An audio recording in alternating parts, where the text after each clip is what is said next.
My wife secretly sold my family heirloom jewelry worth $250, $0 to pay off her gambling debts, and then claimed I was abusing her to get full custody. And now she's trying to steal our house and $2 million estate. I never thought my life would turn into one of those stories where everything unravels in a matter of days. Honestly, I thought I knew my wife, Sarah, better than anyone. We'd been married for 8 years, and up until recently I believed we had a solid, if slightly hectic, life together. She was fiery, quick-witted, and sometimes bitchy, but I always thought that was just her personality. She loved shopping, gossiping, and well, she liked to push boundaries. Still, I never suspected she'd do something so cold and calculated as sell off our family heirloom jewelry, worth $250,000, without telling me. It all started about 3 weeks ago. I began noticing small things: her phone ringing at odd hours, her sneaking around with her phone when she thought I wasn't looking. I brushed it off at first. Maybe she was just talking to her sister or a friend. But then I noticed her suddenly being extra secretive, hiding receipts and lying about where she was going. She'd tell me she was going out with her friends, but I'd find out she was meeting some guy from her gym, a guy I'd never heard of before. She'd come home late, smelling of perfume I didn't recognize, and her excuses got flimsy. One night I decided to follow her. I waited until she left, and I followed her to a small, dingy bar downtown. I saw her slip into a back room with a guy, someone I'd seen her texting a lot lately. She was laughing, touching his arm, and I could see the way she was acting: flirtatious, careless. It hit me then that she was cheating. The betrayal was like a punch to the stomach. I felt sick. I knew I had to confront her, but I also knew I had to find proof first. The next day I started digging through her emails and messages. That's when I found it: an email from a pawn shop. It wasn't just a casual message. It was a confirmation of her selling something valuable. I couldn't believe it. I pulled out my safe, and there, hidden behind some old documents, was a receipt for jewelry sold just a week ago. The jewelry was our family heirloom: the diamond necklace, the ruby earrings, all passed down from my grandmother. It was worth a lot, and I knew she'd sold it to cover her gambling debts. I felt like I'd been punched again. How could she do this? How could she risk everything for her stupid addiction? I confronted her that night. I told her I knew everything about the affair, the jewelry, the debts. Her face twisted into a mask of anger and disdain. She claimed I was paranoid, that I was imagining things, that I was just jealous. She told me I was controlling, that she needed her freedom, that I was abusing her to get full custody of the kids. That last part made my blood run cold.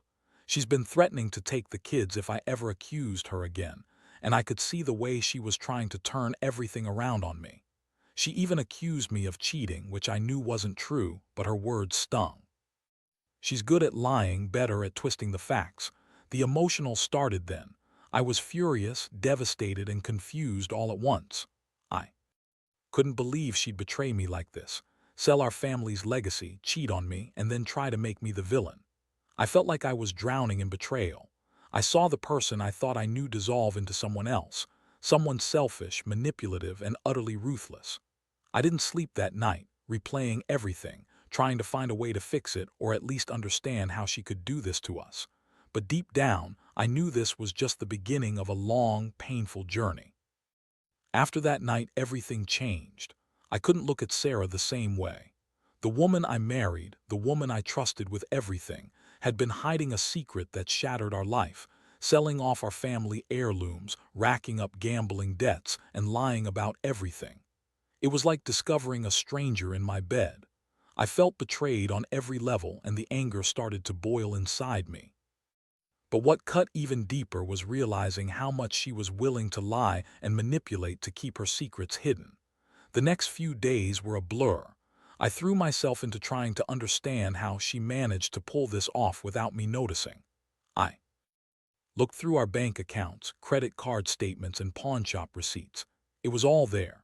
She'd been secretly selling jewelry for months, hiding the money in cash, and then using it to pay off her gambling debts.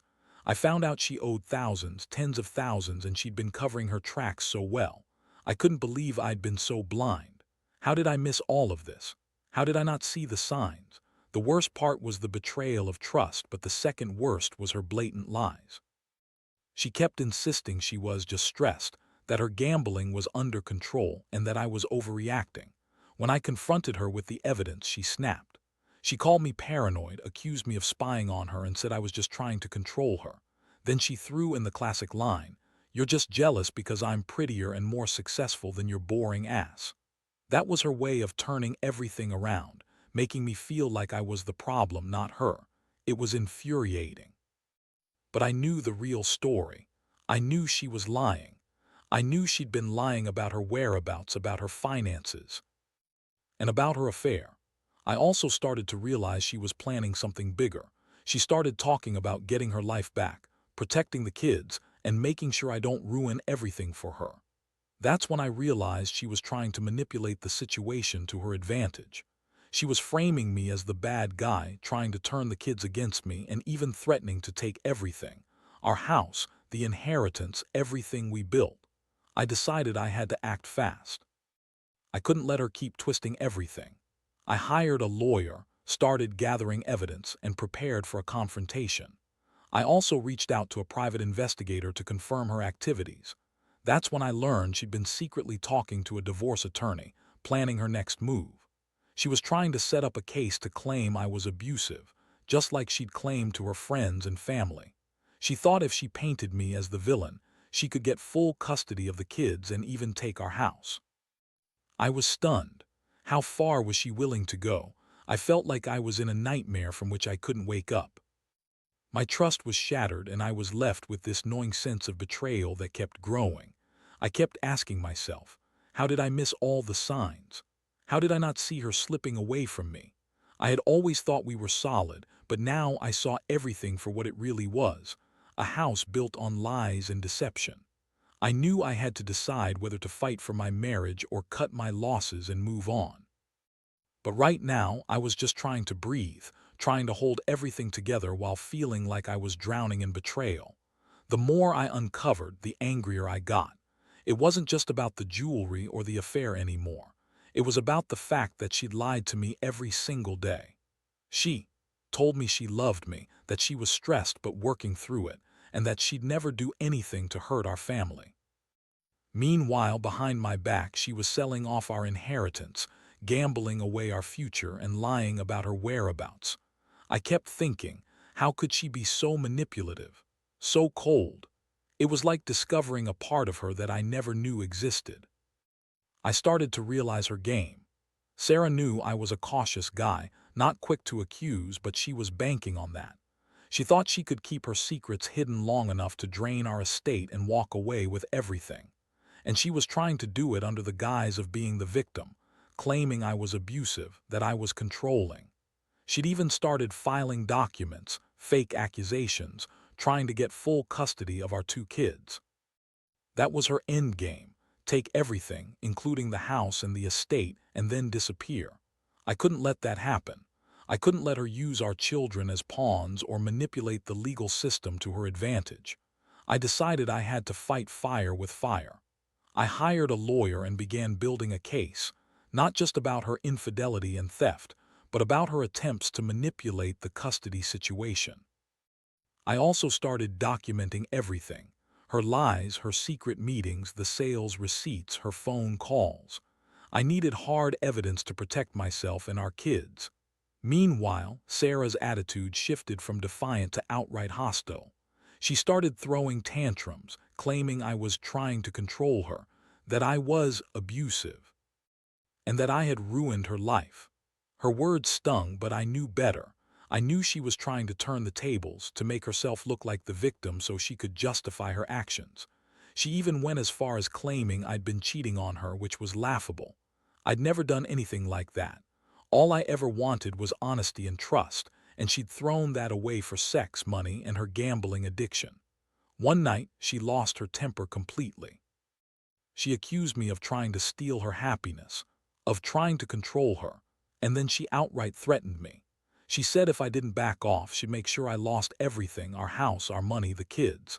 I saw the fury in her eyes and knew she was desperate.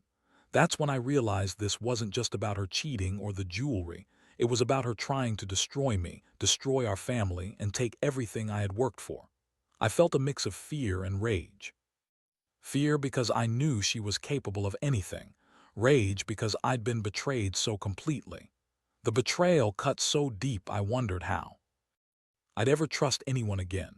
But I also knew I had to stay strong for my kids, for myself. I couldn't let her win. I started making plans, talking to lawyers, and getting everything in order. I wanted to protect what was mine, and I wanted her to face the consequences of her actions. And all the while, I kept asking myself, how did it come to this? How did the woman I loved, the woman I trusted, become someone so ruthless?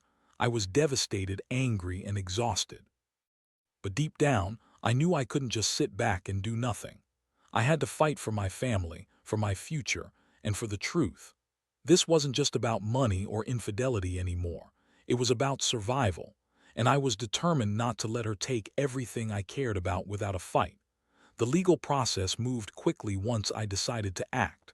I had my lawyer draw up the necessary paperwork to contest her claims and to protect our assets. I also filed for full custody of the kids, knowing full well she was trying to manipulate the situation to her advantage. The more I uncovered, the more I realized how deeply she was willing to go to get what she wanted: our house, our estate, everything. It wasn't just about her gambling debts or her affair anymore. It was about her total disregard for our family and the destruction she was willing to cause. Sarah, of course, was not going down without a fight. She started playing the victim in court, claiming I was abusive, controlling, and that I'd been threatening her. She brought in her own set of witnesses, fake friends who claimed I was violent or aggressive. It was classic gaslighting. She'd lie about everything: how I yelled at her, how I supposedly hit her, how I was trying to keep her from seeing her friends. It was all a lie, but her words carried weight with the court. She knew how to manipulate the system, and she was doing her best to paint herself as innocent. Meanwhile, I was gathering all the evidence I could. I had recordings of her conversations, bank statements showing her selling jewelry, receipts from pawn shops, and messages from her affair partner. I even hired a private investigator to follow her around and document her activities. It was sickening to realize how far she was willing to go. She'd even staged fake incidents, claiming I was threatening her to get sympathy. But I had the proof, and I made sure it all went into the court filings. The most shocking moment came when I found out she'd secretly transferred part of our estate into her name, trying to hide assets. She'd been planning her escape for months. She thought if she could get sole custody and claim the house, she could wipe out any claim I had on the estate. I'd never seen someone so ruthless. It was like she was willing to burn everything down just to get what she wanted. I felt sick every time I thought about how she'd been scheming behind my back, selling our family heirlooms, gambling away our future, and lying to everyone, including our children. The courtroom battles were intense. She continued to lie and spin stories about how I was an abusive monster, how she was just trying to protect the kids. I stayed calm, sticking to the facts and presenting my evidence. I knew this was her last-ditch effort to win, but I wasn't going to let her succeed. I was determined to fight for what was rightfully mine, for the truth, and for our children's future. Throughout all this, I felt a mix of frustration, heartbreak, and anger. I couldn't believe I'd been married to someone capable of this level of deception. Every day I woke up wondering how I'd let it get this far, how I hadn't seen the signs sooner. But I also knew I had to stay strong, not just for myself but for the kids. I kept telling myself this nightmare would end, one way or another. I was ready to do whatever it took to make her face the consequences of her betrayal. This wasn't just about money or infidelity anymore. It was about justice, about reclaiming what she tried to steal from us, and about making sure she couldn't destroy us without paying for it. By the time the court date rolled around, I was exhausted but determined. I had spent nights reviewing every piece of evidence, talking to my lawyer, and preparing for what I knew would be the fight of my life. Sarah, on the other hand, was frantic. She threw everything she could at me: more lies, accusations, and even some emotional blackmail. She claimed I was trying to ruin her life, that I was a monster, and that her only hope was full custody of the kids. She painted herself as a victim while I was the villain. It was sickening to see how far she'd go to keep her lies afloat. The courtroom was tense from the start. She brought her own witnesses, some of her friends, and even a few experts to testify about her supposed stability and my supposed violence. I sat there, calm but seething inside, knowing I had the evidence to counter every lie. My lawyer laid out the facts: the stolen jewelry, her secret gambling debts, the transfer of assets, the affair, everything. I could see her trying to hold it together, her face twisting with rage and desperation. Then came her final move. She filed a restraining order against me, claiming I'd threatened her and was abusive. I was stunned. How far was she willing to go? I had never raised my voice at her, never laid a finger on her. All her accusations were lies, designed to manipulate the court's opinion and justify her plans to take everything. My lawyer immediately challenged her, presenting recordings of her own words where she threatened me and staged incidents to frame me. The judge listened carefully, and I could see the wheels turning. After hours of testimonies and evidence, the judge finally made a ruling. It wasn't what Sarah wanted. She expected to walk out with everything, but the court saw through her tactics. The judge ordered her to return the jewelry, which she'd hidden or tried to sell off completely. He also her custody claims, citing her financial deception and the evidence of her affair. Most importantly, the court awarded me primary custody of the children, with supervised visitation for her until she could prove she was stable. The house, the estate, everything I had worked for was protected. It was a huge relief, but the emotional toll was heavy. After the court hearing, I felt a strange combination of relief and emptiness. I had fought hard and won, but the scars of betrayal still lingered. The woman I loved had become someone I barely recognized: a liar, a thief, and a manipulator. I knew the road ahead wouldn't be easy. Sarah was already planning her next move, trying to appeal, trying to find a way to undo everything. But I was determined to protect my kids and myself.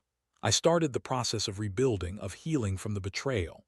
I moved out of the house, took control of the finances again, and began counseling to deal with the emotional fallout.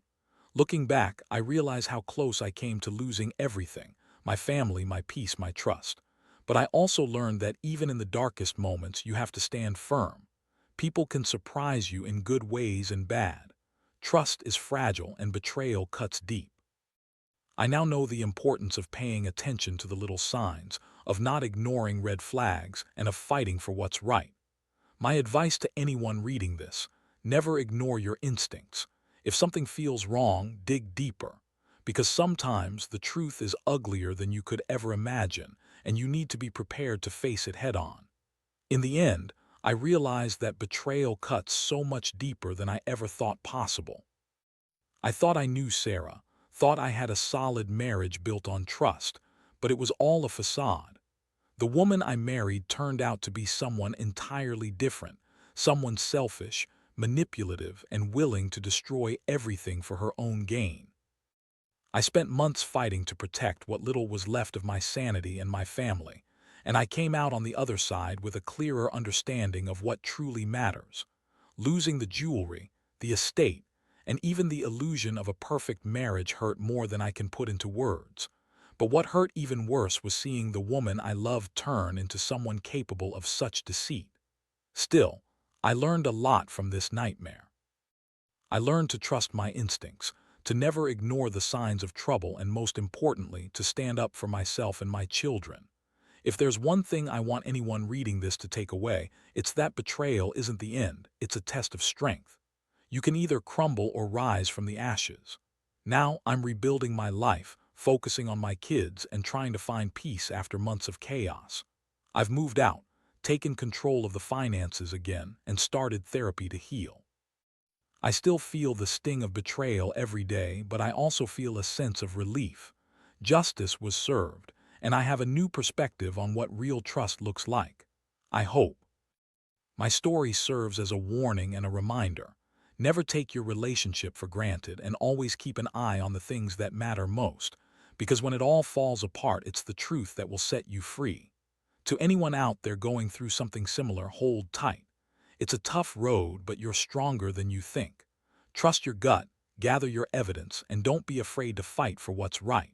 Sometimes the greatest betrayal can lead to the greatest personal growth. And in the end, you'll come out on the other side, knowing that you faced the storm and survived it.